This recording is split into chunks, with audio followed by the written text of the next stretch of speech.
everyone, and welcome to this video. I just finished watching Spider-Man No Way Home, and man, what can I say? It's been one of the best experiences, one of the best cinema experiences of my entire life. It was amazing. So in this video, I just want to share with you my reaction to the movie, my afterthoughts. I kind of want this video to be like this round where you come out of the cinema and you just discuss your reaction and your emotions with your friends. What do you think?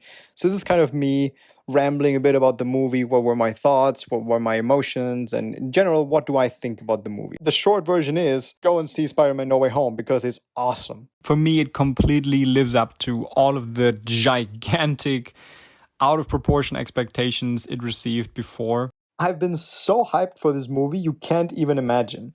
I don't think that one day in the past 6 months has passed in which I didn't look up Spider-Man No Way Home or typed into YouTube or watched a video or Googled some information or whatever it was. Like, I've been following this whole process since this past year. So every fan theory, every leak, every whatever came out, I clamped myself onto it and theorized the shit out of this movie. I didn't know at first, should I make a spoiler-free version of this? Should I just make the version with spoilers in it? And the truth is, in my eyes, that there's no way that I can talk about the movie that doesn't contain spoilers. So yes, this version is going to have spoilers in it. And if you don't want any, if you haven't watched the movie yet, please click away right now. You deserve a great experience in the cinema. And so this is your chance to click away right now. All right, you've been warned. In general, to sum up my reaction to this movie, I literally was sitting in the movie like this. I felt like this little kid during all of this movie. Like, I literally could feel my inner child being so happy. Just seeing all of my favorite characters from all of those different Spider-Man movies from the past together on the big screen is just something that just feels even unreal after the film ended. Like, I just literally sat there in my chair and was just in silence for like a minute where I just contemplated what I just witnessed. Because I really think that this experience is a once in a lifetime experience. It really sucks you into its story, into the world. Like, this is what I love about the Marvel Cinematic Universe, is that you watch these movies and for those 2 hours you just forget about the rest of the world and you dive into this world, into this universe where everything is possible. So yeah, this is just me being still full of adrenaline. So I thought that we could talk a little bit about the scenes and about different highlights that I just come up with me right now. And first off, let's talk about the action. The action in this movie was fucking great. The stunts and in general the visual effects and the looks were outstandingly good, I think. I mean, which does make sense for a production of this size and of this complexity. Let's just dive right into it. Spider-Man No Way Home picks up the way that Far From Home left us off.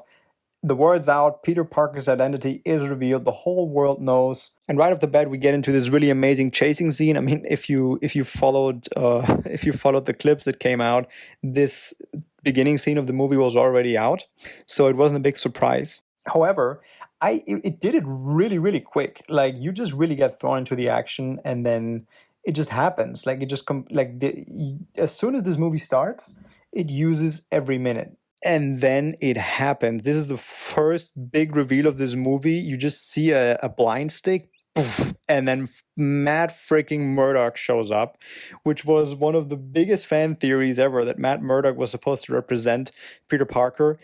I freaked out. I screamed in the cinema, for real. I could not handle this because I loved Daredevil. I loved Marvel's Daredevil. I binge watched it on Netflix. I introduced it to my girlfriend, which is now also in love with the show. I screamed like a little girl in the cinema, and it was absolutely worth it. However, I do wish that they included him for more than this 1 minute that he was actually in, but of course, I mean, I get it. You want to use the screen time wisely. And besides this lawyer stuff, I don't think that there was a room for him in this movie, even though I would definitely have loved to see him fight.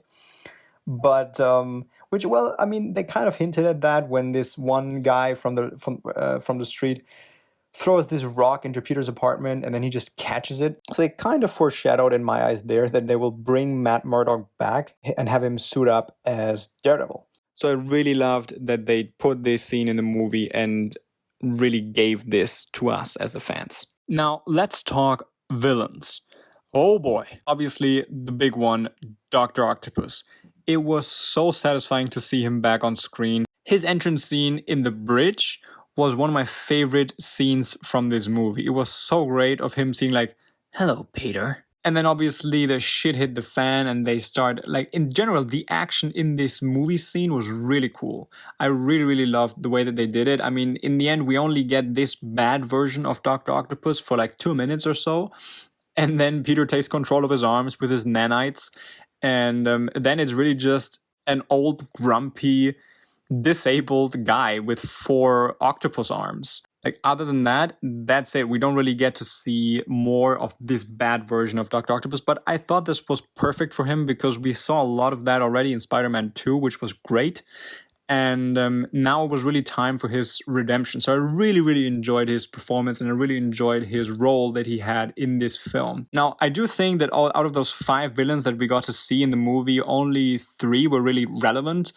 Like, that was Dr. Octopus, Electro, and Green Goblin. If you think about it, Lizard and Sandman are kind of side characters. I think they are just like filler villains, so to speak. They don't really have like a really, really big job. Even though I kind of thought it was cool to see Sandman because I really liked his character arc in Spider-Man 3. Electro, I really liked what they did with the change of Electro. In Spider-Man 2, it was kind of weird. So I really feel like that they used this movie to fix a lot of their mistakes and a lot of, to bring everything to a close. And of course, my favorite one was Green Goblin. What was surprising, I think, was that we only saw the original costume of Green Goblin only for like a second, and then he immediately throws it away because Normal Norman takes over for a little bit. But I think that was really, really surprising, but I also think a really cool choice because now they got to show us what the real Green Goblin version from the comics would look like. So that was a really comic accurate costume that they used right there. And yeah, for me, it was really great. I loved that they explored way more the 2 different character sides of Norman Osborn. It's something that I think was missing in the first Spider-Man movie, or I just couldn't get enough from. So I really loved that they explored more in that direction and gave us more depth to the character of Norman Osborn as well as the Green Goblin. Now, another scene that I really loved was the fight between Doctor Strange and Spider-Man. And something that was really surprising to me, because when I saw the trailer and you see Doctor Strange punching the soul out of Spider-Man, I thought that this was the end of the fight, because obviously, like, there's no way that you return from that. But no, in the movie, Spider-Man just dodges all of Doctor Strange's attempts to grab this cube from him. So then, this was basically the start of the fight. And I thought that was really surprising. I really loved that. The fight scene itself looked great. I always love when Doctor Strange is having this mirror dimension thing going on, and you can see like the worlds going into each other, and everything is in this other dimension. It's a complete mindfuck. I really love to enjoy it visually. It was a great experience, and holy shit! So it's official. Spider-Man beat Doctor Strange in a fight. Like, for real, how many of you thought that Spider-Man could actually beat Doctor Strange? Who would have thought? Not me.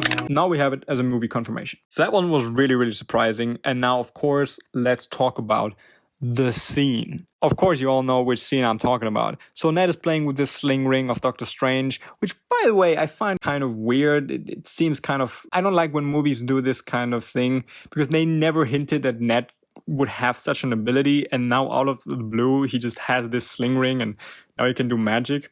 It was kind of meh, but I get it. The plot called for it, and they kind of needed a way to introduce Andrew and Toby in a way that is sneaky and a bit unexpected, so I kind of get it.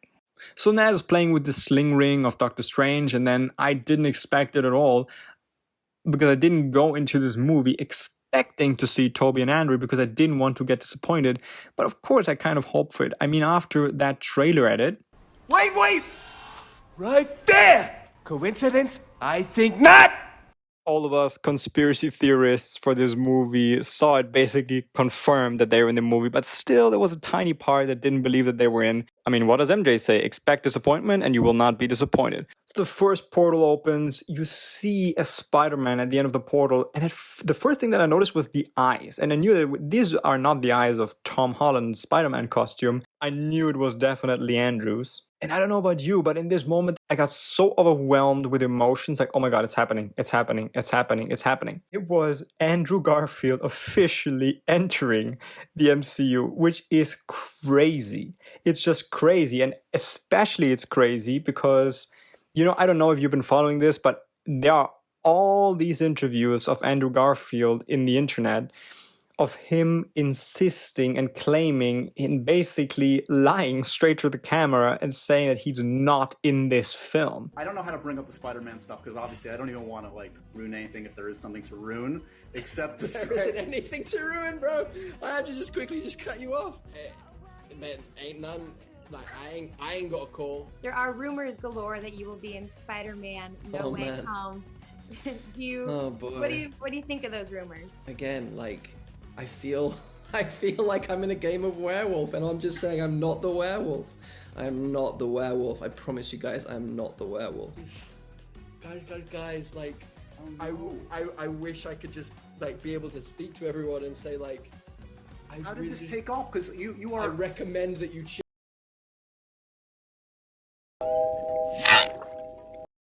I mean, it's a really Oscar performance, which really, I mean, he's a really good actor because I can only speak for myself, but I really believed him. Like, I really believed him and said, all right, I mean, why, like, he's saying it that clearly, like, obviously, like, he could say it a bit more dodgy or something like that. But in the end, he just straight up lied. And also that does ring the question, like, I think I saw it on the John Campea show, where he said, like, you know, where do we draw the line? What can we believe at this point that actors say about the film? So, I mean, with this performance from Andrew Garfield, you can bet your ass off that in the future, like, nothing that people say will get taken seriously. Anyway, I don't give a shit about this. I was so happy that he's in the movie. And of course, I am happy that the man himself, Tobey Maguire, followed his example and also went straight through this portal where Ned's all like, oh no, let's find the real Peter Parker. And then you see Tobey Maguire entering and the shit hit the fan in the cinema for real. And every fanboy in the world was like...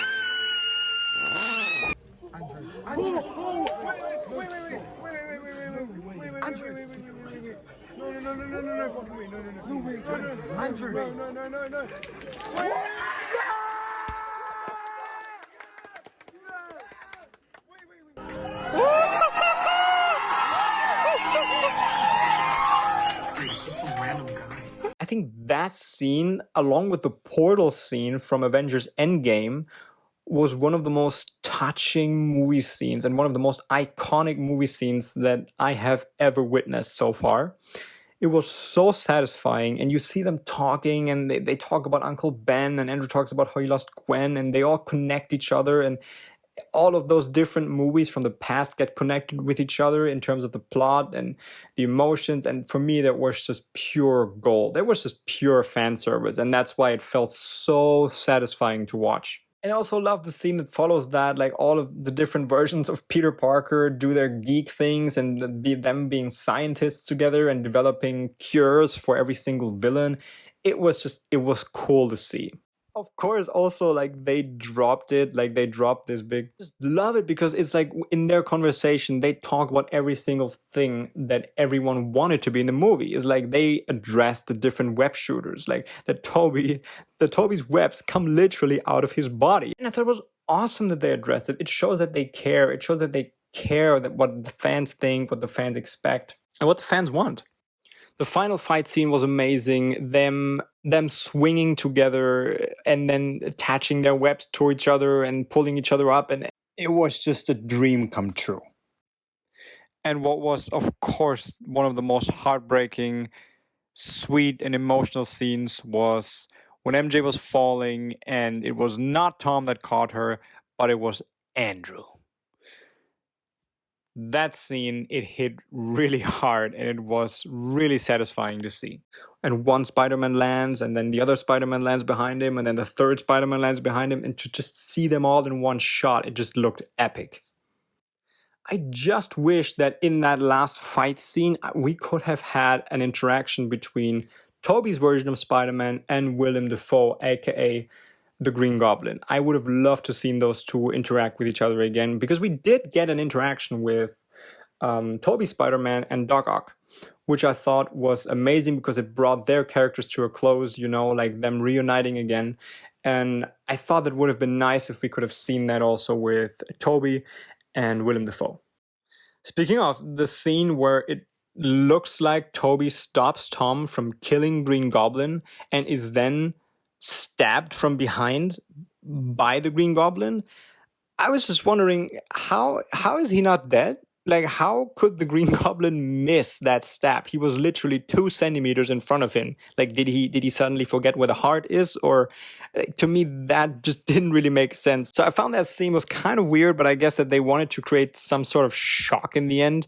But I don't know, I just think that maybe could have been handled better. So at the end, everyone's cured, the multiverse breaks down, they all get sent home, and the only way to stop the multiverse from crumbling down and all of these other people from other dimensions coming in is that everybody forgets who Peter Parker really is. So Peter tells Doctor Strange, cast that spell, make everybody forget who I really am. And of course, that is huge, because that means that everything that happened in this new Spider-Man trilogy is now erased, but no one can remember it. So that really goes deep. And I thought it was great acting from Zendaya, Tom Holland, and Ned. I don't really know what his name is in real life. I loved all their performances in the scene. It was really emotional. And there I realized that it makes kind of sense because, you know, before this movie came out, like there was this rumor that the people inside are calling this Spider-Man Endgame. Like it has the same effect as Endgame has. It brings things to a close, to an end. And with this scene, it makes a lot of sense. It finishes the chapter of this high school version of Spider-Man and everything associated with that. And of course, simultaneously sets up Multiverse of Madness, Doctor Strange 2. And as I hear it, there's a new Spider-Man trilogy coming where I think they will focus on Spider-Man's time now in college. A new story of Spider-Man. I don't know, you can tell me if you got the same vibes as me, but at the end, where Peter Parker walks in his room in college, it kind of reminded me of the Spider-Man PS4 game, which is, as I think, one of the best depictions of Peter Parker / Spider-Man. So I'm really looking forward to see Tom Holland portray this version of the character, and I'm so curious to see where they're gonna go with this. I do expect Ned and Zendaya to show up for this as well. There's no way that they would just make those movies and not integrate them after this ending. So guys, in the end, Spider-Man No Way Home was a fantastic Spider-Man movie. It had everything in it that I wanted to be in it. And for me, it was a really satisfying conclusion to the trilogy, as well as fixing plot points from other incarnations of Spider-Man. I would give it a 9 out of 10, so I really think that they did a fantastic job. And I'm curious to hear your opinion. Write it down below in the comments. Tell me your favorite scenes from the movie, what you like, what you didn't like, and let's have a big kind of round table discussion in the comments. Looking forward to it. Thank you so much for watching, and I'll see you in the next one. Stay safe.